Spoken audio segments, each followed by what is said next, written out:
Bible ఏం చెబుతుందంటే ఆ మనుషుడికి దేవుడు తోడుగా ఉన్నాడు కాబట్టి అతడు క్రమక్రమముగా అభివృద్ధి చెందెను అని రాయబడి ఉంటుంది. ఆదికాండము 26వ అధ్యాయం 12వ వాక్యం. ఇప్పుడు కాదు, తర్వాత చూడండి. ఆయన దగ్గరికి వెళ్ళి మనం, నాయనా ఇస్సాకు గారు మీరు ఎలా ఆశీర్వదించబడ్డారండి ఇంతగా, మీరు ఎందుకండి ఇలా దీవించబడ్డారంటే అతను ఏమంటాడు తెలుసా? తన సాక్ష్యం ఏం చెబుతాడు తెలుసా? నేను ఆశీర్వదించబడ్డానికి నా సాక్ష్యం ఏనబ్బాయ్. ఏంటి నాయన నీ సాక్ష్యం అంటే, నా 17-18 ఏటే యవన కాలంలో ఉన్నప్పుడు, నాకు అప్పుడప్పుడే ఆలోచన మారుతున్నప్పుడు, అప్పుడప్పుడే తలంపులు మారుతూ ఉన్నప్పుడు, నా తండ్రి ఒకరోజు నన్ను బయటికి పిలిచి, నైనా దేవుడు నిన్ను దహన బలిగా కోరుకున్నాడు రా, దేవుని కొరకు బలైపోతావా అని అడిగాడు. నాకు కుదరదని నేను అక్కడి నుంచి పరిగెత్తొచ్చు.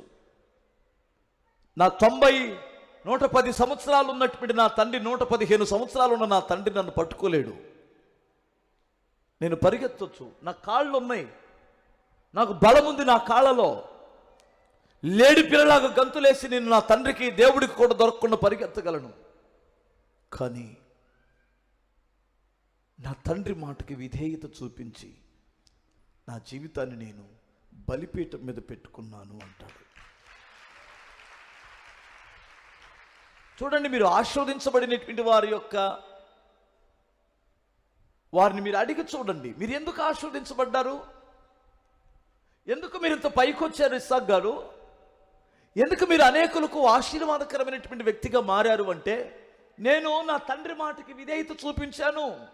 నా తండ్రి దేవునితో నడిచే దేవుని స్నేహితుడు, భక్తి గలవాడు, నీతిమంతుడు, దేవుడే తన ప్రాణముగా ఎంచుకున్నటువంటి వాడు. అందుకనే నా తండ్రికి విలువిచ్చి నా తండ్రి మాటకి నేను విధేయత చూపించాను. ఈ రోజున దేవుని పిల్లలు, యవనస్తులైన పిల్లలు, ఒకసారి మీరు ఆలోచించండి. భక్తి గల తల్లిదండ్రులకు పుట్టారు మీరు, నీతిమంతులైన తల్లిదండ్రులకు పుట్టారు, దేవునికి భయపడే తల్లిదండ్రులకు పుట్టారు మీరు. నైనా మీరు విధేయత చూపించండి, దేవుని మాటకి విధేయత చూపించండి రా. మీరు లోకంలోకి వెళ్ళొద్దు నాయనా. ఘోరమండి, లోకం చాలా ఘోరంగా ఉందండి. స్కూల్ ఇడిచిపెడతారా? స్కూల్ ఇడిచిపెడతారా? ఏ స్కూల్ అన్నా కానీ 7th, 8th, 9th, 10th ఈ పిల్లలకి స్కూల్కి వెళ్ళే పిల్లలు, స్కూల్కి వెళ్తే ఆడపిల్లలు బయట బేవర్సకాల బ్యాచ్ ఒకటి ఉంటుంది. అదే వయసులో ఉన్నటువంటి వారు ఆల్రెడీ చదువు మానేసి రోడ్లమ్మడి తిరిగే కుక్కలో అక్కడికి వచ్చి సైకిల్ అలా పెట్టుకొని, ఆడి ఇంత లేడు ఇంకా మీసాలు కూడా రాలా, అక్కడికి వచ్చి ఇలా పోజులు ఇస్తుంటాడు. మీరు గమనించండి, మీరు ఎప్పుడైనా స్కూల్ ఇడిచిపెట్టి పిల్లలు ఇడిచిపెట్టిన వెంటనే చూడండి, దుర్మార్గులు అక్కడే కూర్చుంటారు. ఇంత లేడు వాడు, మహా దుర్మార్గులు. పిల్లలకి లైన్ వేయటానికి వస్తున్నారు వాళ్ళు. కాలేజీ ఇడిచిపెడతారా? కాలేజీ ఇడిచిపెడతారా? ఏమండి, అక్కడ ఉంటారు వాళ్ళు, అక్కడ ఉంటారు. మీరు గమనించట్లేదా? అల్లారి ముద్దుగా పెంచుకుంది ఒక కూతుర్ని, 9th, పచ్చి బేవర్సగాడు. ఆడికి అమ్మ నాన్న ఎవరో లేరు, ఆడికి అమ్మా నాన్న ఎవరు లేరు. రోడ్లమ్మడు తిరుగుతాడు, దొరికితే పానీపూరీలు తింటాడు, అవసరమైతే ఇంకేదైనా చేస్తాడు. దుర్మార్గుడు వాడు.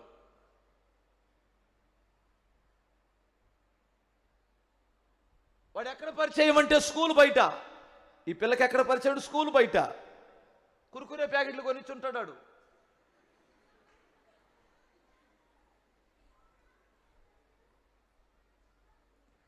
ఈ మూర్ఖపు పిల్లలు ఎంత దరిద్రులు అంటే, వాడు ఐస్ క్రీమ్ కొనిస్తే చాలు వాడు దేవుడు అయిపోతాడు. వాడు బండెక్కించుకొని సరదాగా గాల్లో తేలిపోతూ తిరిగితే చాలు. ఇది లూసిఫర్ పిల్ల. అసలు మామూలోడు కాదాడు. వాళ్ళ అయ్య భుజం మీద ఎక్కించుకుంది గుర్తురాలా ఈ లూసిఫర్ దానికి. వాళ్ళ నాన్న బండి మీద తిప్పుకుంది గుర్తురాలా. వాళ్ళ నానే గుర్రంలాగా ఆడించింది గుర్తురాదు. వాళ్ళ నాన్న గుండెల మీద ఆడించుకుంది గుర్తురాదు ఈ లూసిఫర్ పిల్లకి. వాళ్ళమ్మ ఇంట్లో బిర్యానీ వండి పెట్టు, తిన్నానా, తినవే తినివే తినివే అంటే 2 ముక్కలు తినబోదిగా వండుకుంటున్నాను. ఈ బక్క పీనుక్కి అది గుర్తురాలా, ఈ నక్క బక్కలు నాంచేరి ఎన్ని తిట్టులు తిట్టాలనిపిస్తుంది కానీ అద్దు మీరకూడదని. బా, పిల్లలు మామూలు ముదురులు కాదండి. వాడు కురుకురే ప్యాకెట్లు కొనిచ్చాడని, వాడు ఐస్ క్రీమ్ కొనిపెట్టాడని, ఆడు ఐస్ క్రీమ్ అదేంటి పిజ్జా ఇప్పించాడు దమ్మ. ఆ సైతాన్ గాడు అది కూడా లేదు ఆడి దగ్గర, గొట్టాలు కాడాడు. గొట్టాలు కొనిచ్చే బ్యాచ్ అది. ఇదేమో ఈ క్రాప్ ఇలా గుండు, ఇది ఇలా, ఇదేమో ఇక్కడికి వచ్చి కరెంటు మీద పడుతుంటుంది. ఈయన్ని ఇష్టపడింది అసలు లూసిఫర్ పిల్ల. వెళ్ళిపోయింది. ఎక్కడ పరిచయం అని అడిగాను నేను. ఎక్కడ పరిచయం వాడు? స్కూల్లో వాడా? కాదు, స్కూల్ బయట. స్కూల్ బయట ఆడికేం పని? ఎవదో ఒకటి పడపోయిద్దా అని.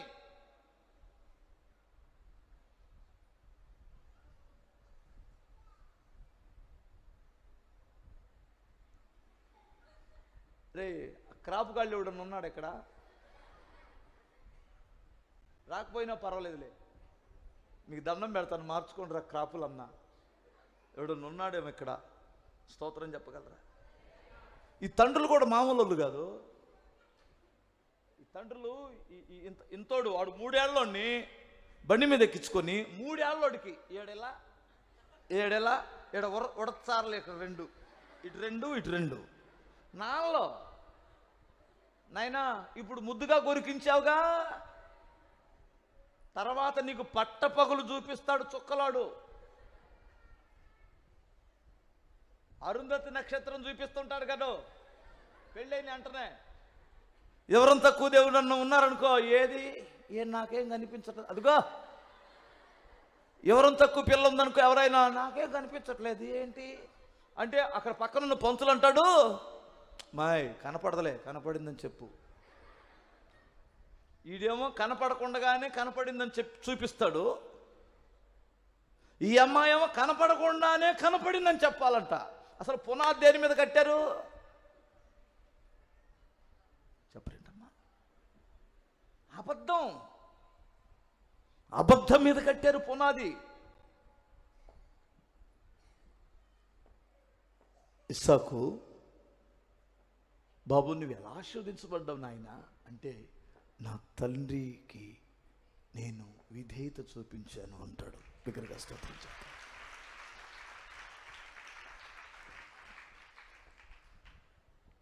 దేవుని మాటకి నేను విధేయత చూపించాను, నా బ్రతుకుని బలిపీఠం మీద పెట్టుకున్నాను. మరి దేవుడు ఏం చేశాడు? కాల్ చేశాడా?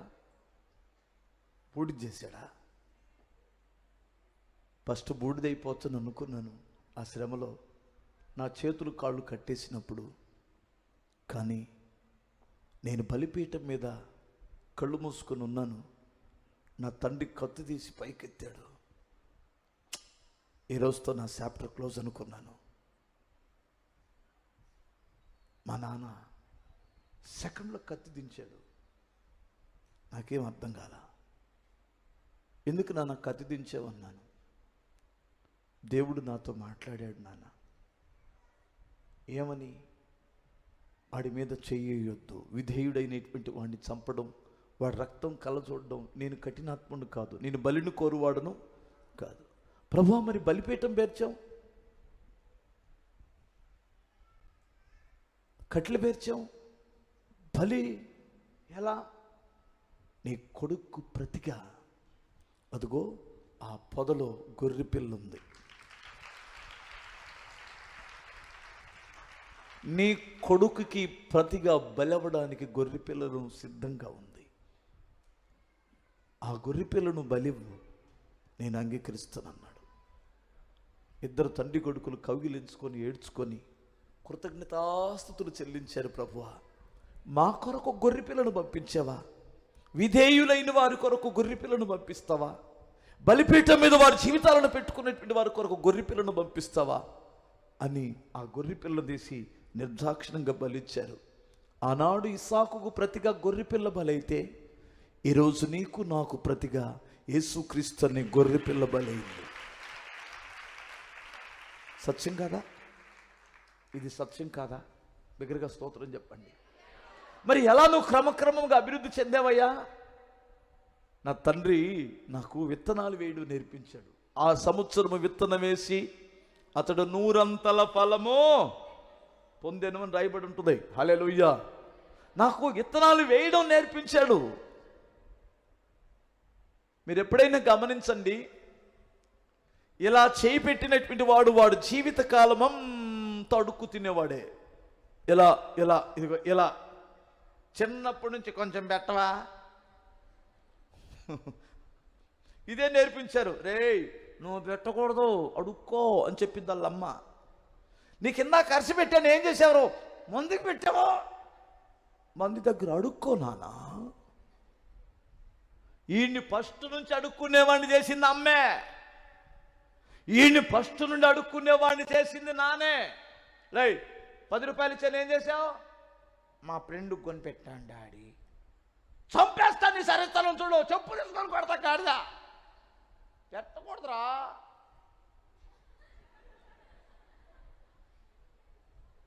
చూసారా? మీరు గమనించారా? మీరేం నేర్పిస్తారు మీ పిల్లలకి? ఇవ్వడమా తీసుకోవడమా? ఎవడ బుర్రకల్లోడు, ఎవడ తెలివైనటువంటి వాడు? తీసుకున్నాడా పెట్టేవాడా? చెప్పరేంటమ్మా? 2 చేతులే చెప్పగలరా? హల్లెలూయా.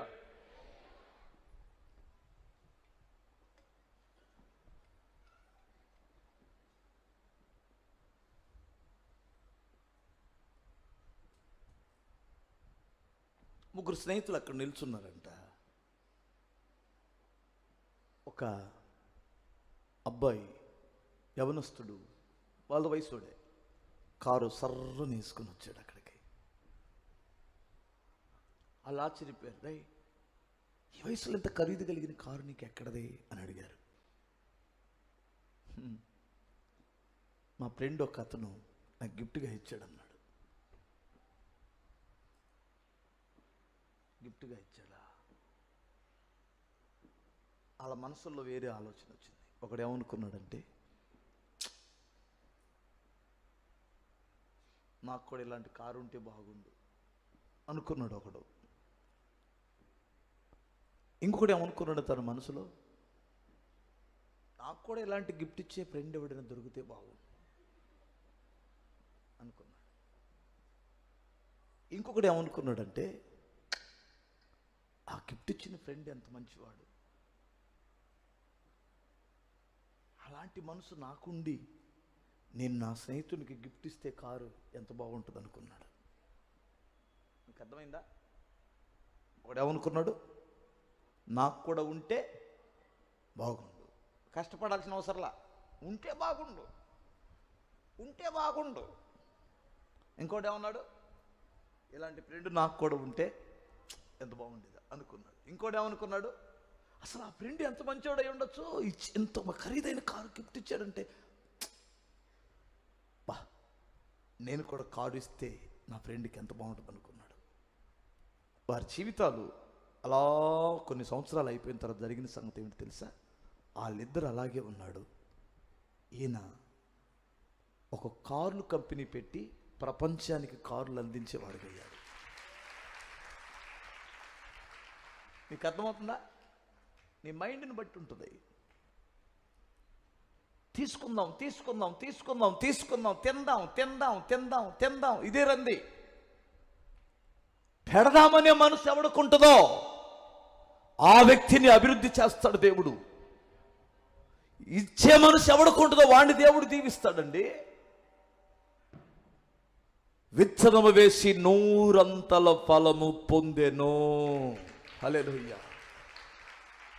కొంతమంది ఇత్తనాలొడ్లు కూడా తింటారు, మహాచల్లులు. ఇత్తనాలొడ్లు తెలుసుగా? అబ్బాయి పొలం వేస్తావా, నువ్వు బాగానే వేస్తావా? ఒక ఎకరంలో ఒక బస్తా పోస్తారా విత్తనాలు? అరబస్తా పోస్తారా? ఒక అరబస్తా పోస్తారా? ఒక అరబస్తా అనుకో, 35-40 బస్తాలు అవుతాయి ఎకరానికి. మనం ఎదపెట్టాల్సింది, భూమిలో ఎదచల్లాల్సింది ఎన్ని అరబస్తా. అరబస్తా విత్తనాలు మనం భూమిలో చల్లితే 40 బస్తాలు పంట కోసుకోవచ్చు. అరబస్తా విత్తనాలు గుట్టక్కనే మింగితే పాతొడ్లు బాగా అన్నం ఒదిగిద్దని చెప్పరేంటమ్మా? పొలం ఏమి ఖాళీగా ఉండదో, అది ఏ గడ్డో గేదమో పెరిగిద్ది, అందులో తొంగో బొంగో మొలిసిద్ది. ఎప్పుడు ఖాళీగా ఉండదు. గడ్డి కోసుకుంటావు, గడ్డి కోసుకుంటావు. పొలంలో ఏం కోసుకుంటావు? గడ్డి కోస్తావు. అదే నువ్వు విత్తనాలు చల్లావనుకో, పంట కోస్తావు.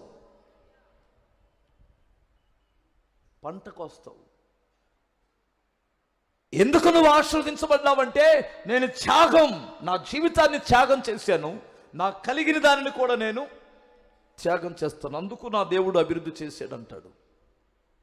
ఇది సత్యం. హల్లెలూయా. బిగ్గరగా స్తోత్రం చెప్పగలరా? నాకు తెలిసి అన్నయ్య మాకు ఆశీర్వాదమే లేదు అన్నయ్య, ఏందో అని అన్నయ్య, ఇంట్లో ఉన్న కుండలు కూడా అమ్ముకుంటున్నావు, గ్యాస్ పొయ్యి కూడా అమ్ముకుంటున్నావు. అమ్ముకోకేం చేస్తావు? దశంభాగం తింటా. దశంభాగం తినేదానివి నువ్వు అమ్ముకోకేం చేస్తావంటారు. నేను ఏమనుకో మాకండి. హల్లెలూయా. బిగ్గరగా స్తోత్రం చెప్పగలరా? ఈ మధ్య ఇంకో ఫ్యాషన్ అయిపోయింది. ఏం ఫ్యాషన్ అయిందంటే, వీరి కొరకు ప్రార్థన చేసే వారికి ఎవరో, వీరి ఇల్లు దర్శించే వారికి ఎవరో, వీరికి వాక్యాన్ని సిద్ధపరిచించే వాళ్ళకి ఎవరో, కడుపులో మండి కాదని చెబుతున్నా, అర్థమవుతుందా? మీ జ్ఞానం. నాకేమి దేవుడు నాకు మిమ్మల్ని మంచి నమ్మకస్తులు ఇచ్చాడు, వాళ్ళు దశంభాగం ఇస్తారు, నేను కడుపు నిండా భోజనం చేస్తున్నాను, నేను నాతో ఉన్న సేవకురాండ్రు. మిగిలిన దాన్ని మేమేమి పొలాలు, ఇళ్ల స్థలాలు, బ్యాంకు బ్యాలెన్స్లు ఏమి చేసుకోవట్లేదు. ఆకాశం ఉన్న దేవుడి సాక్ష్యం, మాతో ఉన్న మీరు కూడా సాక్ష్యమే. బిగ్గరగా స్తోత్రం చెప్పాలి. నేను అలా తింటే ఇది ఎలా ఎందుకైద్ది? నేను తింటే, నేను దాచిపెట్టుకుంటే ఇది ఎలా అవ్వదో? 50 సంవత్సరాలలో కూడా అదే గుడిసె విస్తరించదు, అక్కడ ఏ పని జరగదు. నేను వచ్చిన రూపాయి వచ్చినట్లే ఎలా ప్లాన్ చేయాలి, ఒడిసిపట్టి జాగ్రత్తగా ప్రతి రూపాయిని ఒడిసిపట్టి జాగ్రత్తగా ఖర్చు చేసి మిగిలిందని సేవ కొడుతున్నాను. ఎందుకంటే నాకు ఒక భయం ఉంది. ఏం భయం అంటే, రేపు పొద్దున ప్రభువుకి ప్రతి రూపాయికి నేను లెక్క చెప్పాలి. ప్రతి రూపాయికి లెక్క చెప్పాలి. విశ్వాసుల యొక్క సొమ్ము వారు చెమట తీసి రక్తములో నుంచి వచ్చినది. అది నాకు తెలుసు, ఎందుకంటే నేను కష్టపడలా. నేను కానుకేసేటప్పుడు నా దగ్గర కూడా కొన్నిసార్లు నేను రూపాయి వేయడానికి సిగ్గుపడి ఏడ్చుకుంటూ కన్నీళ్లతో రూపాయి బిల్లేసిన సందర్భం ఉంది. కొన్ని సందర్భాలలో అర్థమవుతుందండి. ప్రభువా, ఈరోజు నా పరిస్థితి, దాన్ని ఏడ్చిన సందర్భాలు ఉన్నాయి. నేను ఎందుకని ఎవరైనా ఒక రూపాయి బిళ్ళ కానుకిచ్చే వాళ్ళని చూస్తే నా స్థితి గుర్తొచ్చింది. ఒకప్పుడు నేను కూడా రూపాయి బిళ్ళ వేసాను కదా. నా చేతికి ఎవరైనా ₹10 ఇచ్చినా విడిచిపెట్టను. మీరు కావాలంటే పెట్టి చూడండి చేతిలో. వాళ్ళంటే ఇంకా నాకు ఎక్కువ ఇష్టం. హల్లెలూయా. ఎందుకంటే ఎంత పేదరికములో ఉన్నారు ప్రభువా. ఈ ₹10 ఇచ్చే మనిషే 5,000 ఇవ్వాలి తండ్రి అని ప్రార్థన చేసుకుంటాను. దగ్గరగా స్తోత్రం చెప్పాలి. నిజమండి, అసలు ఇవ్వాలి కదా, ₹10 ఇత్తాలి కదా. ఇత్తితే కదా దేవుడు ఆశీర్వదిస్తాడు. దేవుని కొరకు ఇచ్చినటువంటి వాడిని ఎవరిని దేవుడు విడిచిపెట్టలేదండి. వారిని మీరు అడిగితే ఇది ఇలాంటి సాక్ష్యాలు చెబుతారు.